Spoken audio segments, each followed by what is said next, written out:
Olá, tudo bem? Meu nome é Guilherme Ferreira, esse é o canal Mestre Máquina e nesse vídeo nós vamos falar sobre caixas redutoras planetárias. Sem dúvida alguma, um dos sistemas de transmissão mecânica mais versátil que existe à disposição de qualquer projetista.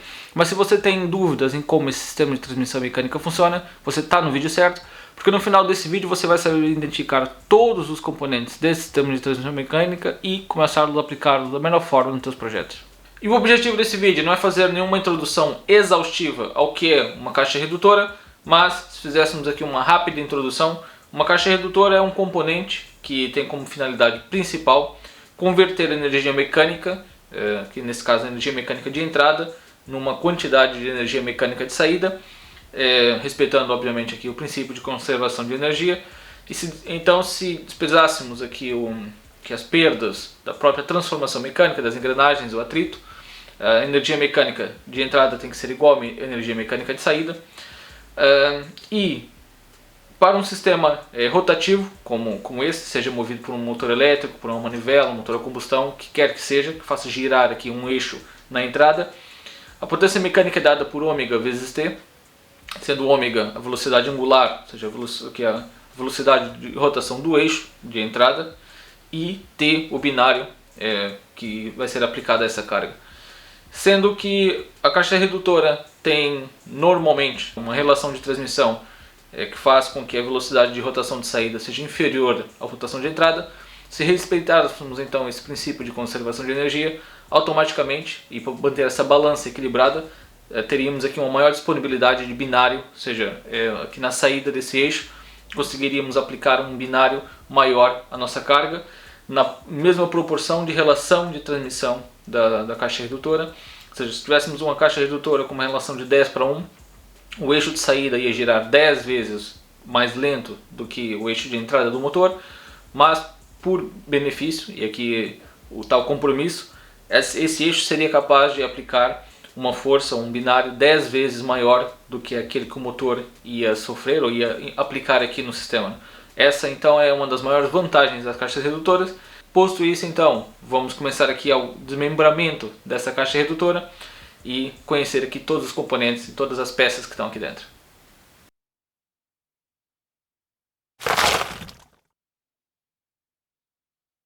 E na primeira abordagem pode parecer um pouco assustador a quantidade de componentes com geometria estranha que uma caixa redutora planetária possui, mas não é nenhum motivo de alarme, uma vez que o objetivo desse vídeo é realmente simplificar ao máximo esse sistema de transmissão mecânica.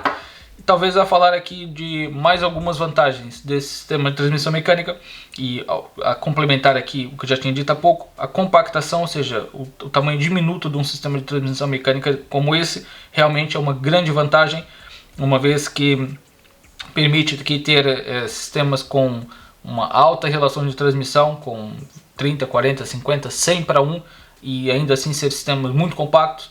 O que nós temos aqui é um sistema com 2 andares, ou seja, 2 estágios de transmissão, de relação de transmissão, mas caso quiséssemos ter então uma relação maior, bastava adicionar aqui mais andares nesse sistema e obteríamos então uma relação mais elevada.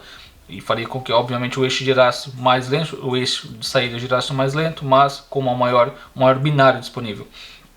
Outra vantagem também tem a ver com a própria inércia do sistema. O fato de utilizarmos engrenagens de menor dimensão, e essas engrenagens, apesar de parecerem assim um pouco frágeis, o fato delas distribuírem a carga de forma equilibrada através aqui desse anel exterior, chamado engrenagem anelar, possibilita utilizar engrenagens menores, o que acarreta uma inércia menor do sistema e realmente torna uma solução muito atraente no caso de termos a necessidade de inversões constantes do eixo de saída, ou até mesmo uma paragem mais precisa, uma vez que toda a inércia do sistema é menor. Quando deixarmos de alimentar o motor, o eixo vai parar de forma mais rápida, e torna realmente aqui uma solução muito interessante para a indústria, e até mesmo na área da robótica estática ou robótica móvel.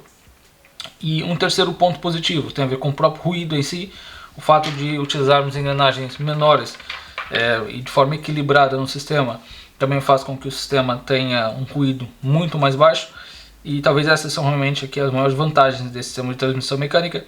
Algumas desvantagens têm a ver com a própria complexidade do sistema, que são um sistema um pouco mais complexo de serem fabricados ou de serem até mesmo obtidos, caso haja necessidade de algumas relações de transmissão muito específicas, e até mesmo depois que a capacidade de adaptar a relação de transmissão. São sistemas um pouco inflexíveis nesse aspecto, uma vez que cada vez que nós adicionamos um andar a esse sistema, basicamente o que nós estamos a fazer é um produto da relação base de transmissão vezes ela própria. Ou seja, imagina que aqui nós tínhamos uma relação de 6:1, ao adicionar mais um sistema estamos a multiplicar 6 por 6, 36:1, se adicionássemos mais um era multiplicar por 6, o que realmente é uma grande vantagem para sistemas também com uma relação muito alta. Mas caso quiséssemos, por exemplo, um sistema de 10:1, tornaria aqui um pouco inviável,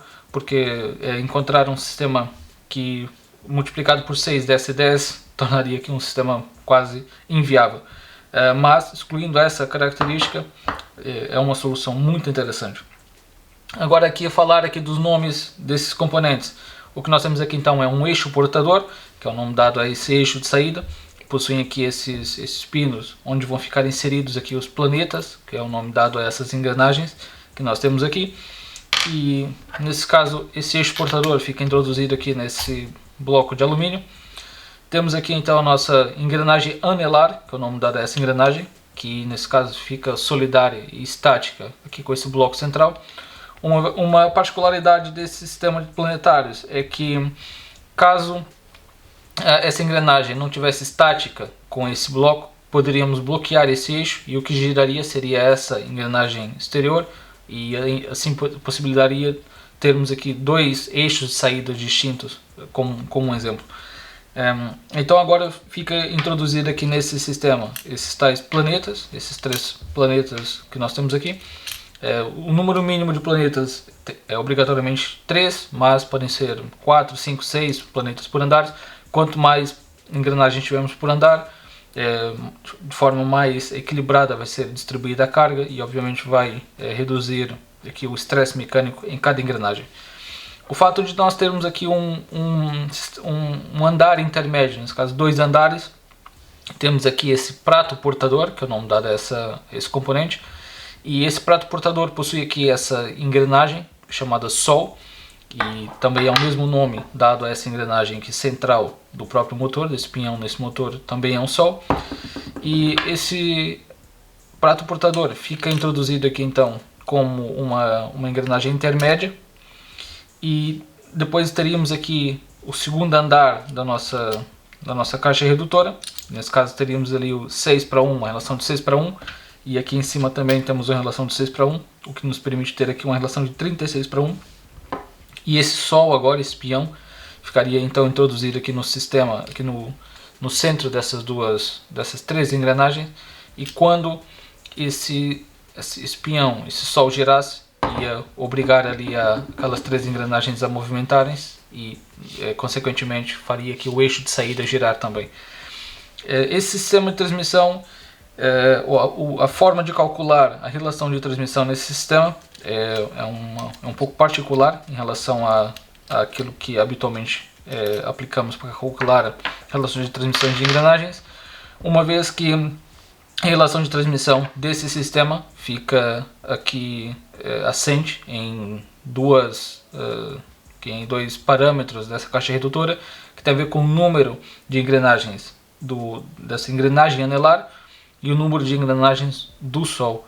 Ou seja, o número de engrenagens dos planetas não tem impacto nenhum na relação de transmissão, uma vez que a relação de transmissão é dada pelo número de dentes da engrenagem anelar dividido pelo número de dentes da engrenagem solar, mais 1, e essa é a fórmula para calcular a relação de transmissão. Ou seja, para esse andar seria 6, e ao adicionarmos então aqui mais um andar, voltaríamos a fazer esse cálculo do número de dentes da engrenagem anelar dividido pelo número de dentes do Sol, e então multiplicaríamos o número desse andar, o número de relação desse andar, pelo andar de baixo, o que nos dá aqui automaticamente aqui o valor final da relação de transmissão do eixo de saída. Essa acaba por ser aqui uma introdução aqui prática desse sistema de transmissão mecânico. Espero que tenha sido útil e que seja também aqui motivador de utilizarem esse sistema de transmissão nos vossos projetos, porque realmente há muita vantagem na utilização desse sistema. Até o próximo vídeo.